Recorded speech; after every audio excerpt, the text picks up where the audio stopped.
prices to the moon. The beers them waiting for the crash coming real soon. But the OG consultant watching, he's seen it all before. Over 40 years in the game, he knows the real score. Bull versus bear, a real estate fight. Peter Zalewski tell you who's wrong and who is right. In the Miami Condo investing club with no guess. He cuts through the noise and all of the mess. The Peter Zalewski Show. Big respect, OG in the game. Listen and learn the man's name. And up down.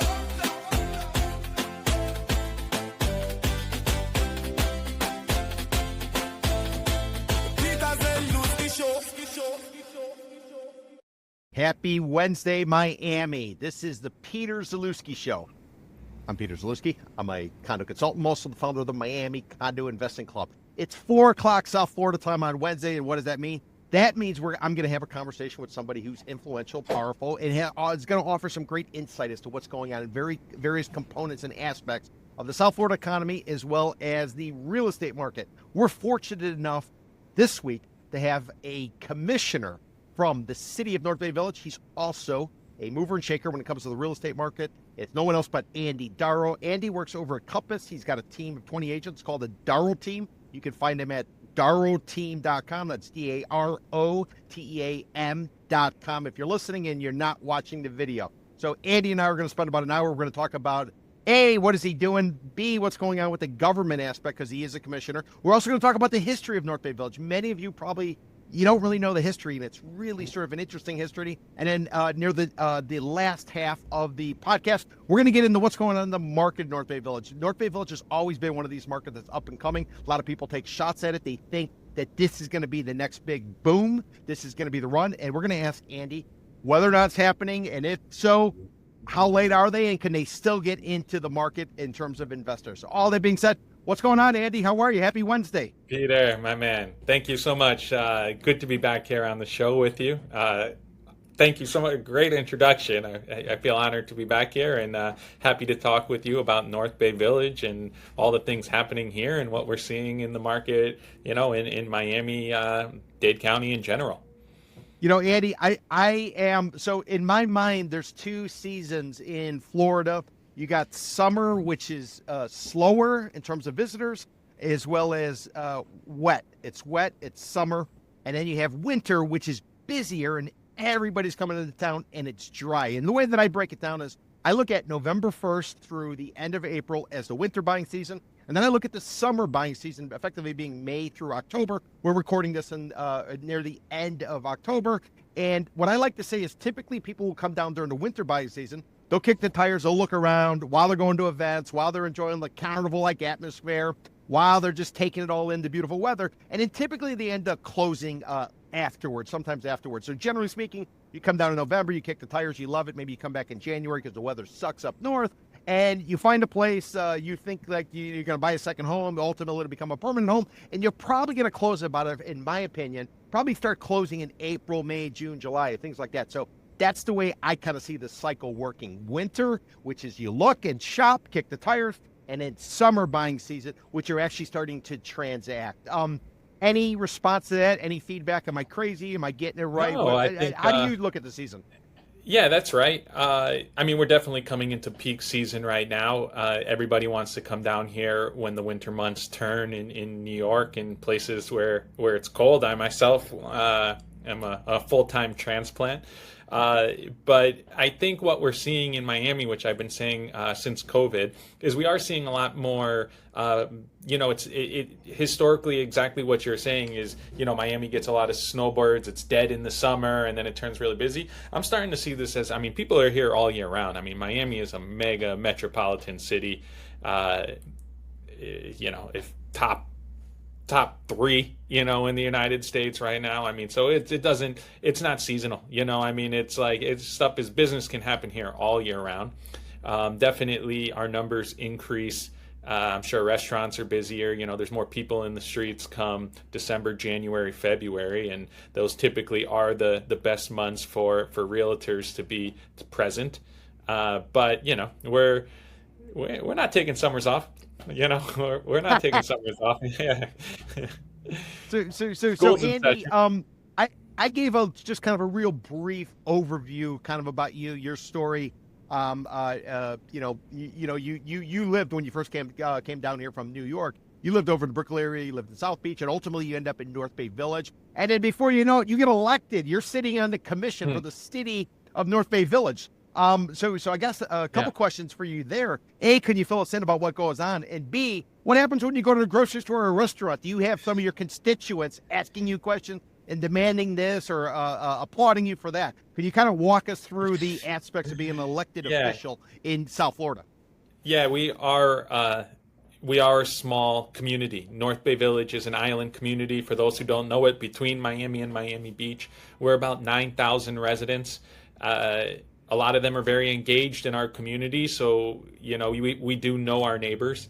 So sometimes you do just want to kind of go under the radar, but you have to. Part comes with the gig, which I signed up for. But how I fell into that, I mean, you brought a good question. It wasn't something I wasn't looking to get into politics, but on this local level. But I moved to North Bay Village in 2017. And I've always, I fell in love with the area. North Bay Village is, it's a beautiful place. I mean, every direction you look, we got water views. I mean, we got 360-degree water views from a lot of our condos. It's an island we call it the heart of the bay. And the value was so good, so I started seeing these condos and 2 bedrooms, water view, selling for less than $500,000 with direct, amazing views, where I was doing a lot of business and my friends were living in Brickell, and why are you spending, $1 million for your 1 bedroom, looking at the back of a building, look, you can get for half that price. Look how much more you get. And I started bringing people to North Bay Village and was just becoming kind of an ambassador for the area. I kind of considered myself. And the mayor at the time was a friend of mine. He kind of caught on to this and said, hey, I see your passion for North Bay Village. We have a seat opening up on the commission. Why don't you do it? So that was 3 years ago. That's pretty much how I got to where I am now within our local community. Yeah, I served on a condo board. I lived on I had a condo in Miami Beach, and I served on the condo board. And the other thing I realized by going through it, you got a bunch of different opinions. You have to sort of, go through the process. I'm not asking you to talk about politics, but I'm just saying from that aspect, anybody who's ever been on the condo board, multiply that by I don't know how many X. Over and above. And I know when I was on the board, if I went down to the beach or anything like that, everybody in the elevator, I'd see them at Publix, I'd say this and that. And after a while, I was just like, I just want to hide and not be seen. This is true. I mean, right now we have, I've heard numbers of close to $2 billion in new development projects coming to North Bay Village. It's a lot. And, from the dais, I'm probably the most pro-development, although everybody sees this as good. I'm the one that's really telling him, pushing them, let's go big, bigger, better, stronger. And a lot of the community, they don't like, there's a lot of people who don't want to see that change around here, which I respect. We have a difference of opinion on it, but I kind of take a lot of the heat on that front that here's the realtor who, of course, he wants new development in our area. But I mean, that's not why. I just see, this is bringing ad valorem tax dollars to our neighborhood. I mean, it's bringing, we need infrastructure work. I mean, we need these projects to pay for the things that the residents all want to see. We don't have them, North Bay Village we're running a tight budget. I mean, our annual budget is about $11 million a year. That's not, to run an entire city. We have our own police department here. I mean, it's not a lot. And the only way that budget is going to grow is if we're bringing in new residents, and these new residents that we're bringing in, they tend to be luxury residential, and they're coming with big price tags and big tax receipts with them. So, this is the vision that I do have for North Bay Village being in the best interest of our city. And you catch some slack for it sometime. But I'm sure you do. But the majority of people, they do like what you're doing, but you don't hear from them. Of course. You know, it tends to be the silent or the majority is the, you know, you hear from the people who are upset with what you're doing. You know, those are the ones that, hey, you know, not a lot of people are out there just telling you good job, you know. But they do, you know, when you do have conversation with them, they do love seeing what we're doing here in North Bay Village. And I hear that a lot, mostly within the real estate community. You know, I say, hey, what you guys are doing there is great. Like, I see all these new projects coming. How are you doing that?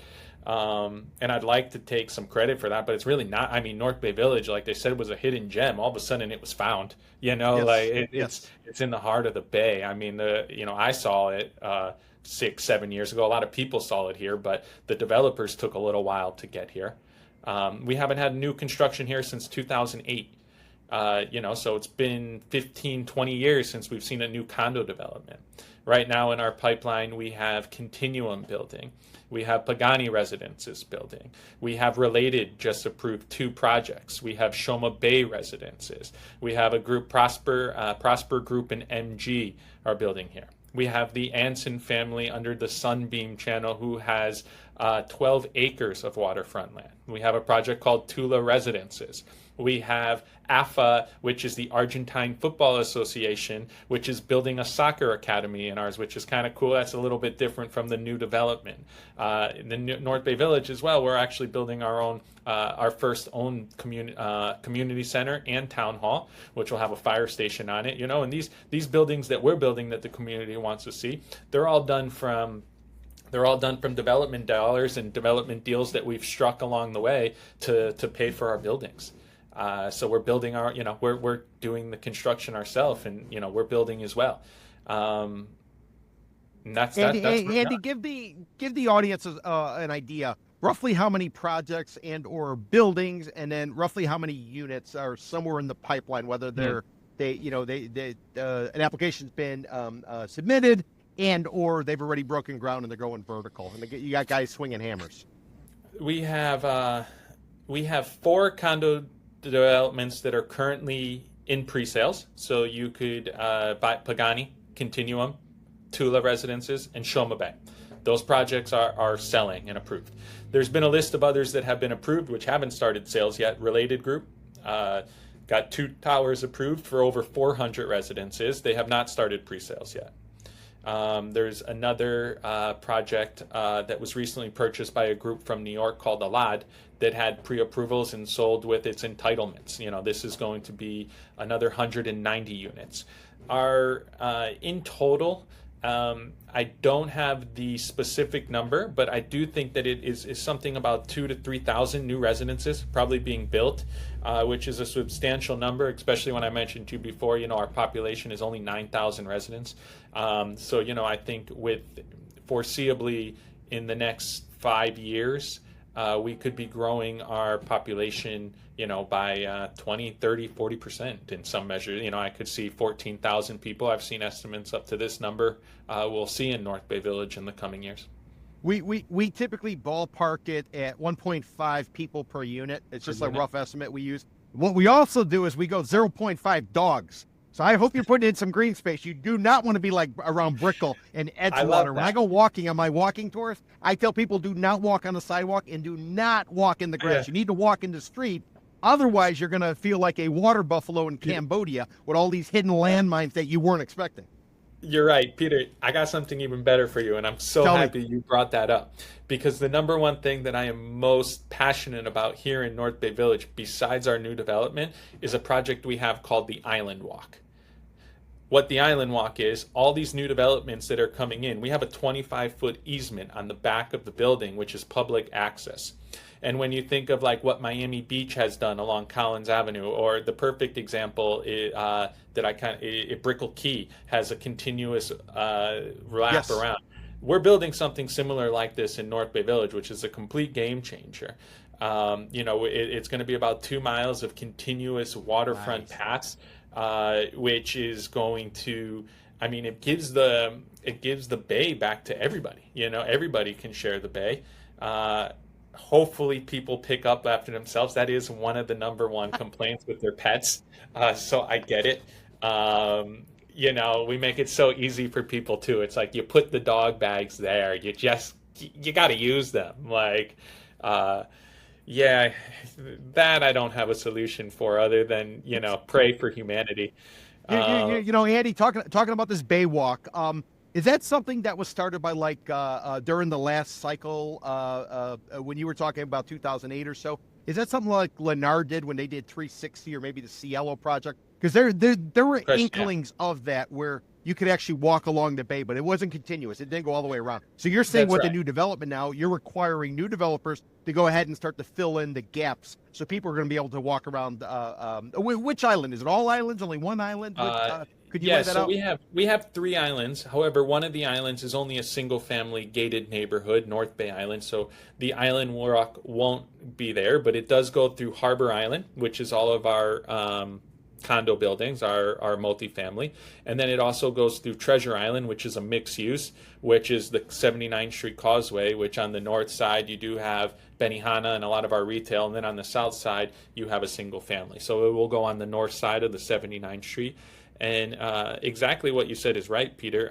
Even the projects that you named, a lot of them do have. So I believe we've had this in our code with site plans.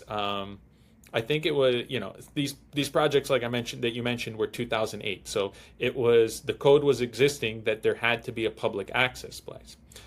We've had some pushbacks of it being open because we've had residents there that are saying, well, there's no continuous path, we don't want you behind our building. Not in my backyard, not behind my building. Not behind my building, so the intent, and it comes down to, is the government going to enforce it? Some of the other commission has not wanted to enforce it yet, saying that they kind of understand since there is no continuous path. I have said, let's set the precedent. I don't think that's good. I mean, if we're not enforcing these people to open, why does Continuum have to open when Continuum opens up in 1 or 2 years? I mean, we didn't enforce 360. Why are we, what's any different than we're going to enforce Continuum? It adds so much value.